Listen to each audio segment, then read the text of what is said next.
Dnyaneshwar sir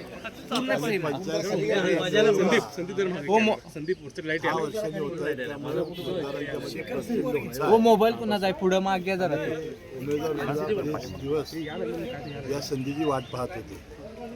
आता ही संधी या निमित्ताने आलेली आहे आणि पुन्हा एकदा लोकांचं जे शाही आहे त्याच्या जिल्हा अजितदादांच्या निधनानंतरची ही निवडणूक काय वाटते? राष्ट्रवादीला चांगला प्रतिसाद मिळेल? राष्ट्रवादी काँग्रेस पक्ष पहिल्यापासून पश्चिम महाराष्ट्रामध्ये चांगल्या पद्धतीची विस्तारलेली आहे आणि अजितदादांची फार इतका सगळ्या मतदारांना सगळ्या कार्यकर्त्यांना या निवडणुकीमध्ये सहानुभूती अजितदादांची निश्चितपणानं लोक दाखवतील असा विश्वास. आता रोहितदादांनी पण मतदान केलं त्यावेळी त्यांनी म्हणले की 12 तारखेला अजितदादांची एकत्रीकरणाची जी इच्छा होती ती आम्ही बोलून दाखवणार आहे. 12 तारखेला याची भूमिका पत्रकार परिषद सगळीच मांडणार आहे. ठीक आहे ना, त्याने आता भूमिका त्यांनी काय आहे आम्हाला माहिती नाही. फक्त आमचं मत होतं की जे विलिनीकरणाबद्दल चर्चा हे करतायत म्हणजे राष्ट्रवादी साहेबांचा गट, त्या चर्चेमध्ये अजितदादा होते, आम्ही कोणी प्रमुख माणसं नव्हती एवढा आमचा दावा आहे. आणि आता समजा सुनेत्रा वहिनी आणि सगळे कुटुंबीय तर त्या जर मताचे असतील, राष्ट्रवादी सगळे नेते जर त्या मताचे असतील तर त्यामध्ये काही अडचण येण्याची आवश्यकता. पण अजितदादांच्या निधनानंतर ह्या ज्या चर्चा झाल्या त्या चर्चेनंतर तुमच्याशी काही बोलणं म्हणजे राष्ट्रवादीचे जे आमदार मंत्री आहेत त्यांच्याशी या संदर्भातले काही बोलणं झालं नाही. त्या दिवशी फक्त सुनेत्रा वहिनींच्या शपथविधीसाठी आपली बैठक झाली. तशी बोलण्यासारखी परिस्थिती नव्हती कारण सगळेजण प्रचंड एक दुःखाच्या ह्याच्यामध्ये होते. प्रचंड असा झटका बसलेला होता आणि एक ॲटोबॉम्ब पडावा असं राष्ट्रवादीच्या कार्यकर्त्यांच्यावर पडलेला होता. त्यामुळे सगळे शून्य होते. साहेब, कोल्हापूर जिल्ह्यामधलं अपघाताच्या संदर्भात 10 तारखेला पत्रकार बैठक घेऊन त्या ठिकाणी भूमिका मांडणार आहेत. काही शंका मनामध्ये आहेत, अशा प्रकारची भूमिका मांडलेली आहे. काय वाटतं आपल्याला? त्याबद्दल सुद्धा मुख्यमंत्री महोदयांनी आधीच चौकशी लावलेली आहे. त्याशिवाय केंद्र सरकारनं सुद्धा चौकशी सुरू केलेली आहे.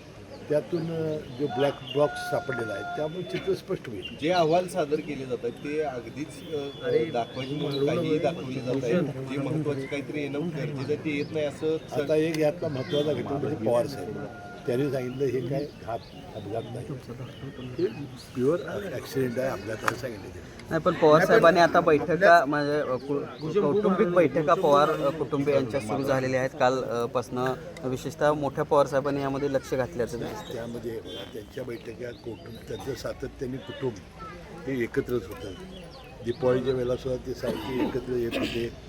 आता सुद्धा काही 10 दिवस काल होते, 10वा दिवस काल होता आणि या त्यांच्या विधीच्या निमित्ताने सगळं कुटुंब एकत्र आलं असेल आणि त्यांनी काय जे चर्चा केली ते आपल्याला काय समजण्याची काय आवश्यकता नाही. हसन मुश्रीफांना नेमकं काय वाटतं? दोन्ही राष्ट्रवादी एकत्र आल्या पाहिजे असं वाटते? कारण त्याचं अध्यक्षपद हसन मुश्रीफांना नेमकं असं वाटतंय की जो पक्ष ठरवेल ती भूमिका हसन मुश्रीफची असेल. आता सुनीताताईंनी जर निर्णय घेतला तर तुम्ही सगळे एकत्र करण्यासाठी तयार असणार? आम्हाला करावं लागेल. पवार साहेबांच्या खासदारकीची टर्म लवकरच संपणार आहे. त्यांना पुन्हा संधी मिळणार का याबाबत प्रश्नचिन्ह आहे.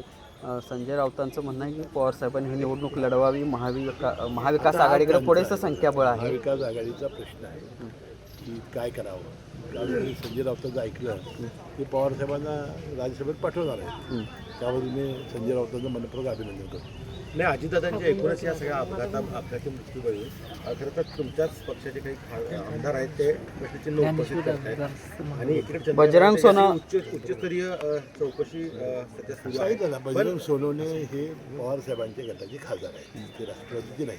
ठीक आहे, आता जे लोक शंका उपस्थित करत आहेत त्यामुळे चौकशी हाच त्याला आता उपाय आहे. दुसरा कुठला उपाय असू शकतो? मुख्यमंत्र्यांनी या चौकशीचा ज्ञानेश्वर सर थोडंसं राजकारण करू नका असं त्यांनी काय केलं की रामदास कदमाने जे वक्तव्य केलं होतं सुनील तटकरेच्या बाबतीत त्याबद्दलचं मला वाटतं मुख्यमंत्र्यांचे वक्तव्य आहे. त्यात आपापल्या दृष्टीने राजकारण लोक करू नये आणि हे ते युतीचे घटक असताना सुद्धा असे वक्तव्य रामदास कदम करतायत त्याबद्दल मुख्यमंत्री मोदी बोलले असावेत असं मला वाटतं. नाही पण या सगळ्या प्रक्रियेमध्ये सुनील तटकरे असतील, प्रफुल्ल पटेल असतील यांच्यावर रोष व्यक्त होताना दिसतोय. विशेषतः विरोधक असतील किंवा मला असं वाटतं रामदास कदम सुद्धा काल बोलले सगळ्या प्रक्रियेमध्ये मी होतो. आता आपल्याला ज्या दिवशी अपघात झाला त्या दिवशी त्यांच्या कुटुंबियाची अशी इच्छा होती की लवकरात लवकर सुनील राऊतांचा हा शपथविधी कार्यक्रम व्हावा आणि त्यांच्या जागेवर आपल्याला पाठवावं अशी त्यांच्या कुटुंबियाची इच्छा होती. आता पवार घराणं हे 3 दिवसांनी आपले सगळे विधी आटोपतात. ते पुरोगामी घराणं आहे आणि त्यामुळे 3रा दिवस झाल्यानंतर 4थ्या दिवशी सुनेत्रा वहिनींना उपमुख्यपदाची शपथ दिली. आता मला एक सांगा, प्रफुल्लभाई पटेल अनेक वर्ष पवार साहेबांच्याबरोबर त्यांनी काम केलेलं आहे.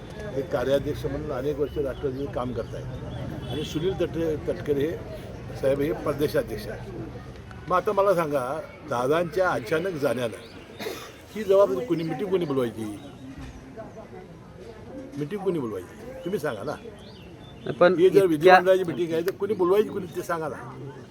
अध्यक्षाने बोलवायची ना. मग सुनील तटकरे विलन कसे? राष्ट्रीय अध्यक्ष त्या आदेशाला बोलवायची. मग प्रफुल्ल पटेल हे विलन कसे? मला हेच कळालेलं नाही. ज्या पक्षाची नेते जबाबदारी तेव्हा त्यांच्यावर दुर्दैवानं नीतीनं टाकलेली आहे, त्यांनी जर काही पुढं पाऊल टाकलं आणि मिटिंग बोलवली आणि सुनेत्रा वहिनीलाच उपमुख्यमंत्री केलं तर ते विलन कसे काय ठरू शकतात? पण ह्या सगळ्या मग विलन कोणी प्रक्रियेवर ठरवलं या संदर्भात? कोण ठरवण्याचा प्रयत्न करते त्यांना विलन?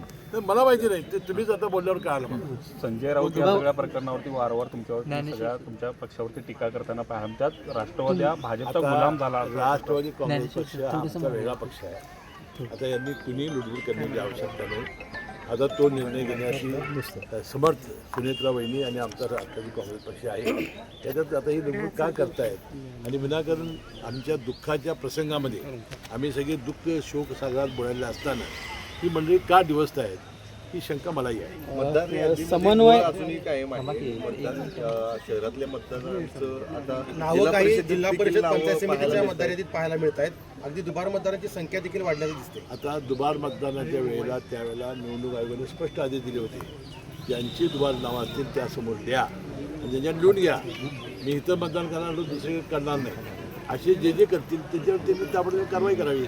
अजितदादांच्या प्रकरणावरून तुम्ही जी काही वक्तव्य केली, एका बाजूला संजय राऊत तुमच्यावर त्या संदर्भामध्ये संजय राऊत त्या संदर्भामध्ये तुमच्यावर टीका करतायत, दुसऱ्या बाजूला विजय वडेट्टीवारांनी मात्र तुमचं समर्थन केलेलं आहे किंवा तुम्ही जी काही भावना व्यक्त केली ती प्रामाणिक भावना होती. म्हणजे समन्वय त्यांच्यामध्येच नाही असं. टीका करण्यासाठी आपलं काय राहील ना. आपलं तुमच्या एक लक्षात येत नाही की माझ्या नेत्याचं दुःख निधन झालं, ज्यानं मला 30-40 वर्ष सांभाळलं आणि याबद्दल माझं विधान कुठे काय आहे?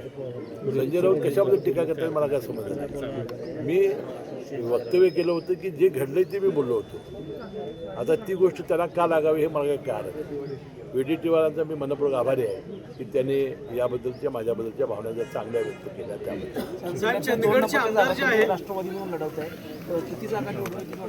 राष्ट्रवादी काँग्रेस पक्षाचा महायुतीची सत्ता जिल्हा परिषदेमध्ये येईल. राष्ट्रवादी काँग्रेस पक्षाचा अध्यक्ष होईल. साहेब, चंदगडचे आमदार शिवाजी पाटील यांनी एक व्हिडिओ जारी केला आहे ज्यामध्ये त्यांचं म्हणणं आहे की चंदगडमध्ये विरोधकांकडून पैशाचा मोठ्या प्रमाणावर रात्री वापर करण्यात आल्याचा आरोप त्यांनी केलेला आहे चंदगडमध्ये. ठीक आहे.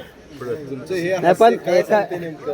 त्यात काय नाही, आता जे हे करतायत ते राष्ट्रवादी आरोप करतायत. बरोबर. महानगरपालिकेत काल महापौर उपमहापौर झाला. राष्ट्रवादी